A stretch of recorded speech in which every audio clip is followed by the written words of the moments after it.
নেই। তারপরে বলবো আমরা যে শিক্ষকগণ বিভিন্ন সময় অভিজ্ঞতা অর্জন করে শিক্ষক হবার মতো মহান পেশায় নিয়োজিত হবার জন্য নিবন্ধিত হয়েছে, তাদেরকে আপনারা সুযোগ করে দিলে আপনাদেরই লাভ হবে। পাশাপাশি আমাদের বেকারত্বে ফলো করে ঘুরতে যাবে।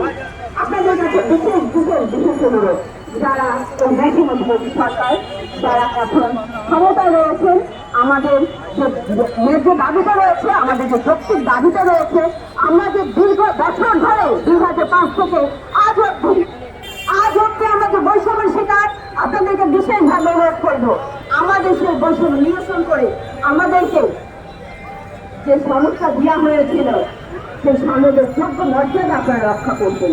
এটি আপনাদের কাছে আমার চাওয়া, আমাদের চাওয়া। আজকে যারা নিবন্ধিত শিক্ষকরা রাস্তায় দাঁড়িয়েছে তাদের চাওয়া, গর্জে উঠবে বাংলাদেশ আর একবার যদি আপনারা কথা আমাদের না রাখেন। আমার ছেলেরা রক্ত দিয়েছে, মা হয়ে কি রক্ত দিতে পারবো না? আমার ভাইরা রক্ত দিয়েছে, বোন হয়ে কি রক্ত দিতে পারবো না? অবশ্যই পারবো।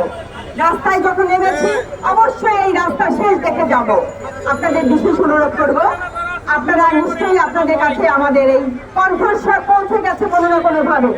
আমরা যে বৈষম্য শিকার হয়েছি আমাদের সেই বৈষম্য নিরসন করবো, এটি আপনাদের কাছে প্রত্যাশা।